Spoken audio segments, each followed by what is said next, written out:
નમસ્કાર. આપણે જ્યારે પણ વિજય શબ્દ સાંભળીએ છીએ ત્યારે મનમાં યુદ્ધો અને સામ્રાજ્યોના ચિત્રો આવે છે, ખરું ને? પણ વિચારો કે એક એવું દર્શન છે જે વિજયની આખી વ્યાખ્યા જ બદલી નાખે છે. એ છે જૈન ધર્મ, જે બહારની દુનિયા પર નહીં પણ પોતાની જાત પર, પોતાના મન પર વિજય મેળવવાની વાત કરે છે.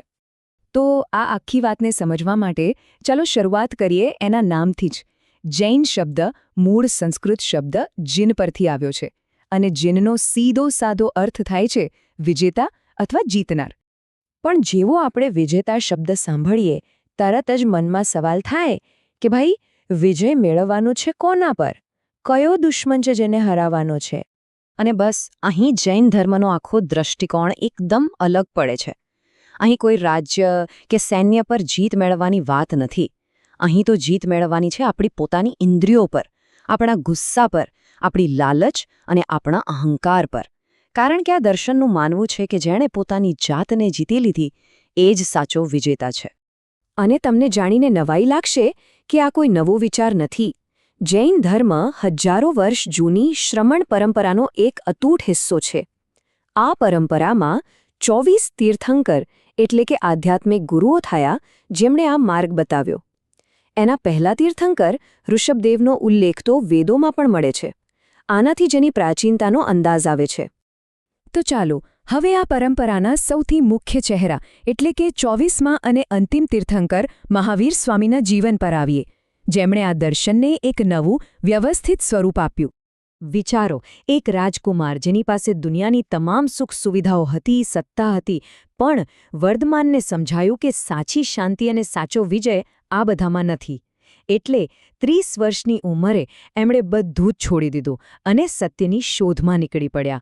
એ પછીના 12.5 વર્ષ એમણે કઠોરમાં કઠોર તપસ્યા કરી અને અંતે એમને મળ્યું કૈવલ્ય એટલે કે પરમ જ્ઞાન. તો સવાલ એ છે કે આટલી કઠોર તપસ્યા પછી, એ પરમ જ્ઞાન મેળવ્યા પછી એમણે દુનિયાને શું આપ્યું? એમણે મુક્તિ મેળવવા માટે એક ખૂબ જ સ્પષ્ટ અને કડક આચાર સંહિતા આપી. હવે આ વાત ખરેખર સમજવા જેવી છે. મહાવીર સ્વામી પહેલા જે 23મા તીર્થંકર પાર્શ્વનાથ થયા, એમણે 4 મહાવ્રતો આપ્યા હતા: અહિંસા, સત્ય, અસ્તેય અને અપરિગ્રહ. મહાવીર સ્વામીએ એ 4 તો સ્વીકાર્યા જ, પણ એમાં 5મું વ્રત ઉમેર્યું, બ્રહ્મચર્ય, એટલે કે પોતાની ઇન્દ્રિયો પર સંપૂર્ણ નિયંત્રણ. એમને લાગ્યું કે આત્મવિજય માટે આ 5મું વ્રત અત્યંત જરૂરી છે. આ 5 મહાવ્રતો જૈન ધર્મનું એમ કહીએ કે નૈતિક પાયો છે, પણ એમાંય સૌથી ઉપર, સૌથી મહત્વનો સિદ્ધાંત છે અહિંસા. અને એ પણ કેવી? માત્ર શારીરિક રીતે જ નહીં, પણ મન અને વાણીથી પણ કોઈ જીવને દુઃખ ન પહોંચાડવું. પણ આ મહાવ્રતોનું પાલન કરવું કંઈ સહેલું તો નથી, બરાબર ને? તો પછી આ માર્ગ પર ચલાય કઈ રીતે? આના માટે જૈન ધર્મ ત્રિરત્ન એટલે કે 3 રત્નોનો એક રસ્તો બતાવે છે. આ કોઈ અલગ અલગ પગથિયા નથી, પણ એકબીજા સાથે જોડાયેલી 3 કડીઓ છે. પહેલું, સાચી શ્રદ્ધા. બીજું, એ શ્રદ્ધા પર આધારિત સાચું જ્ઞાન.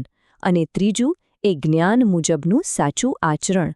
એવું મનાય છે કે આ 3 ભેગા થાય ત્યારે જ મુક્તિનો માર્ગ ખુલે છે.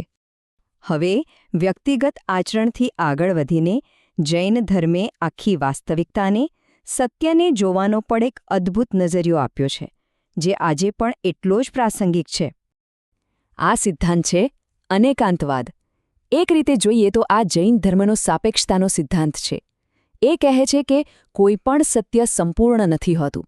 દરેક સત્યના અનેક પાસા હોય છે અને આપણે જે જોઈએ છે તે એનો માત્ર એક જ દૃષ્ટિકોણ હોય છે. આને સમજવા માટે પેલી જૂની વાર્તા યાદ છે? થોડા અંધ માણસો અને એક હાથી. જેણે સૂંઢ પકડી એને લાગ્યું કે હાથી સાપ જેવો છે. જેણે પગ પકડ્યો એને લાગ્યું કે એ થાંભલા જેવો છે. જેણે પૂંછડી પકડી એને લાગ્યું કે એ દોરડા જેવો છે. હતા તો બધા સાચા, પણ આંશિક રીતે. બસ અનેકાંતવાદ આ જ શીખવે છે. આટલા ગહેન વિચારો હતા એટલે જ એ હજારો વર્ષો સુધી ટકી રહ્યા અને ભારતીય સંસ્કૃતિ પર એમની એક ઊંડી છાપ પણ છોડી. જો કે સમયની સાથે એમાં પણ અમુક વળાંકો આવ્યા. વાત છે લગભગ ઈસવીસન પૂર્વે 300ની આસપાસની. એક ભયંકર દુકાળ પડ્યો અને એના કારણે જૈન સંઘમાં મતભેદ થયા અને 2 મુખ્ય સંપ્રદાયો બન્યા. એક શ્વેતાંબર, જેઓ સફેદ વસ્ત્રો ધારણ કરે છે, અને બીજા દિગંબર, જેઓ વસ્ત્રોનો સંપૂર્ણ ત્યાગ કરે છે. બંનેના મૂળ સિદ્ધાંતો એક જ છે, પણ અમુક માન્યતાઓ અને પ્રથાઓમાં તફાવત છે. પણ જૈન ધર્મનો વારસો માત્ર પુસ્તકોમાં નથી, એ તો પથ્થરોમાં કંડારાયેલો છે. આખા ભારતમાં તમને એના અદ્ભુત ઉદાહરણો જોવા મળશે. ગુજરાતમાં ગિરનાર અને પાલિતાણાના મંદિરો, રાજસ્થાનના દિલવાડાના મંદિરો, કે પછી કર્ણાટકમાં શ્રવણબેલગોળાની ભગવાન બાહુબલની વિરાટ મૂર્તિ, આ બધું એના જીવંત વારસાનો પુરાવો છે. તો આ બધી વાત પછી એક સવાલ મનમાં રહી જાય છે. આજની દુનિયા જુઓ, કેવી જટિલ છે. દરેક જણ પોતાની વાતને જ સંપૂર્ણ સત્ય માને છે. તો શું આવી પરિસ્થિતિમાં હજારો વર્ષ જૂનો આ અનેકાંતવાદનો સિદ્ધાંત આપણને કોઈ નવો રસ્તો બતાવી શકે છે? શું બીજાના દ્રષ્ટિકોણને સમજવાની કોશિશ કરવી એ પણ પોતાના અહંકાર પર વિજય મેળવવાનો એક રસ્તો નથી? કદાચ આજના યુગનો સાચો જૈન બનવાનો માર્ગ આ જ છે.